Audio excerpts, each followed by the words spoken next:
Test ও টি-20 থেকে বিদায় নিচ্ছেন আলোচিত অলরাউন্ডার সাকিব আল হাসান। বাংলাদেশ ক্রিকেটের 18 বছরের লড়াকু এই সৈনিককে আর দেখা যাবে না ক্রিকেটের দুই ফরম্যাটে।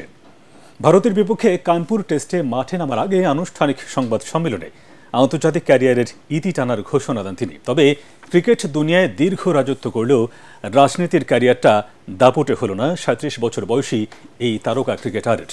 একের পর এক অঘটনে তার পিছু ছাড়ছে না সমালোচনাও। আরও জানাচ্ছেন এস.এম. আশরাফ। একদিন তো থামতেই হতো, তবে সেই থামাটা হয়তো একটু এগিয়ে এলো। রাজনীতির মঞ্চে নামার 6 মাস না পেরোতেই সাকিব আল হাসানকে সংসদ সদস্যপদ হারাতে হয়। এরপর বিদেশে বসে শুনলেন তার বিরুদ্ধে মামলা হয়েছে। শেয়ার কারসাজিতে 50 লাখ টাকা জরিমানা করা হয়েছে। চারদিকে আলোচনা সমালোচনা। তাই সাংবাদিকরা জানতে চাইলেন কষ্ট কিংবা অভিমান থেকেই এই সিদ্ধান্ত কিনা। অবশ্যই কষ্ট কিংবা অভিমান থেকে নেয়া না, আমার কাছে মনে হয় যে this is the right time move on করার জন্য এবং নতুনদের আসার সুযোগ তৈরি করে দেওয়ার জন্য। এট দিস মোমেন্ট আমি নিজেকে অন্তত টি-20 দেখছি না। আর সাউথ আফ্রিকা যেহেতু টেস্ট সিরিজ, আমার ইচ্ছা আছে যে লাস্ট সিরিজ হয়। সো বেসিক্যালি আপনারা বলতে পারেন যে মোটামুটি দুইটা ফরম্যাটে আমি আমার শেষটা অন্তত দেখছি। 250-টিরও বেশি ডিজাইন অপশন নিয়ে ওয়ালটন স্মার্ট ফ্রিজ, বোঝে আপনার প্রয়োজন। বর্ণময় এক চরিত্রের অবসান হতে চলেছে। মাঠে এবং মাঠের বাইরের বিষয় নিয়ে এত আলোচনায় আর কোনো ক্রিকেটার কোনোদিন ছিলেন না এদেশে। তার দায়িত্ববোধ, পেশাদারিত্ব নিয়ে প্রশ্ন উঠেছে বহুবার।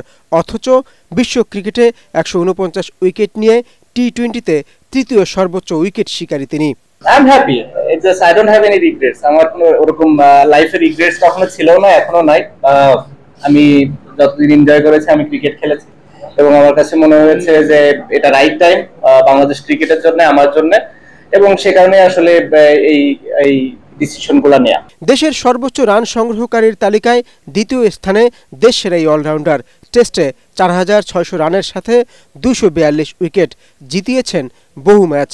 অথচ তাকেই কিনা এখন ভাবতে হয় দেশে ফিরতে গেলে নিরাপত্তা নিয়ে। মিরপুর টেস্ট হবে আমার জন্য লাস্ট, স্পেশালি টেস্ট ক্রিকেটে, এবং সেই কথাটা বোর্ডের সবার সাথে বলা হয়েছে এবং তারা এই বিষয়টা জানে এবং তারা চেষ্টা করছে যে কিভাবে এটাকে সুন্দরভাবে অ্যারেঞ্জ করা যায় এবং যাতে করে আমি যে খেলতেও পারি এবং নিরাপদ ফিল করি। অ্যাট দি সেম টাইম যখন দেশের বাইরে আসার দরকার হবে এবং দেশের বাইরে বের হতেও যেন আমার কোনো সমস্যা না হয়, এই জিনিসটা বোর্ড খেয়াল করছে এবং যারা এই বিষয়গুলোর সাথে রিলেটেড মানুষ আছে তারাও এই বিষয়টা দেখবে এবং দেখছে বলে আমি মনে করি, এবং তারা হয়তো আমাকে একটা ডিসিশন দিবে যেটার ভিত্তিতে আমি হয়তো দেশে যে ভালোভাবে খেলে অ্যাটলিস্ট টেস্ট ফরম্যাটটা ছাড়তে পারবো। কবি জীবনানন্দ দাশ লিখেছেন, প্রেম ধীরে মুছে যায়, নক্ষত্রেরও একদিন মরে যেতে হয়।